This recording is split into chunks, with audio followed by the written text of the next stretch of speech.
يسعد أوقاتكم متابعينا، وبتمنى تكونوا كلكم بخير يا رب. اليوم بدنا نحضر حلا السميد مع الحليب والنشا مع القمردين أو مربى المشمش. بتمنى تتابعوني خطوة بخطوة لنعرف المقادير. رح احتاج لتر وربع من الحليب البارد طبعا، وبدي أضيف له بمقدار ثابت اللي هو مقدار فنجان القهوة فنجان من السكر، وهون فنجان من السميد الناعم حصرا، وفنجان من النشا. لاحظوا انه نفس المقدار.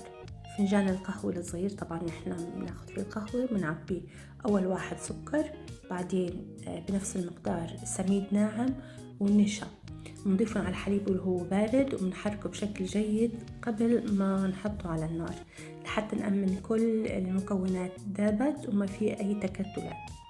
هلا بنحطه على النار، نار خفيفة، بنستمر بالتحريك لحتى ما يلتصق معنا ولحتى ما يتكتل.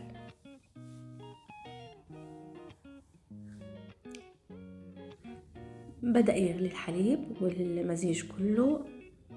هلا بنضيف ملعقة من الفانيلا،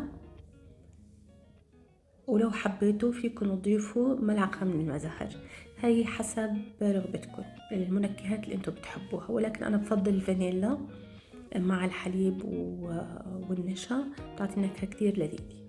لما صار المزيج بهذا القوام رح نطفي النار ونسكبه إما بأكواب أو ممكن نسكبه ببايركس حسب الطريقة اللي انتم حابين تقدموا فيها ضيافتكم.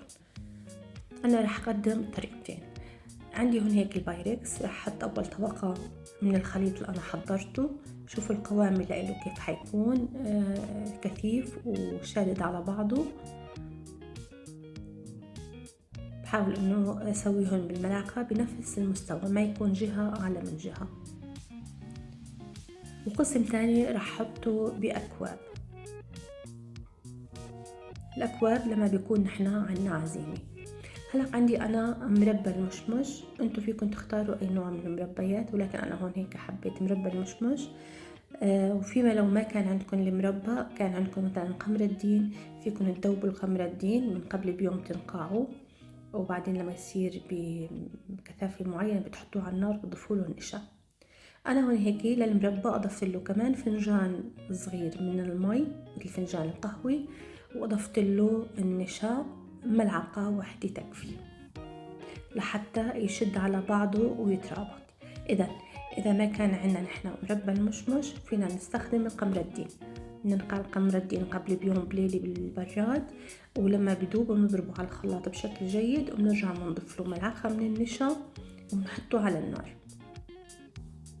هلأ أنا أضفت له الماء البارد طبعا ملعقة النشا، وبستمر بالتحريك لحتى أمن إنه ما في أي قطع من النشا ما ذابت. شايفين شلون؟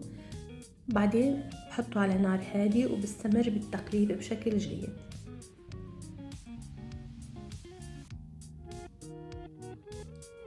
بدأ هلأ يسخن المزيج. شوف شلون بدأ يشد شوي على بعضه. ضروري جدا وجود النشا. هلأ انتوا لو حبيتوا المزيج يكون اكثر كثافي، ممكن تضيفوا النشا لشوية مي باردة وبعدين تنزلوها فوق المزيج شوي شوي، يعني ما بصير ان ننزل النشا على شيء سخن. هون هيك نستمر بالغليان، وشوفوا القوام ما احلاه.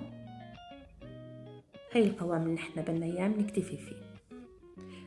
بعدين وهو سخن المزيج بنضيفه للطبقة اللي احنا حضرناها من السميد والحليب،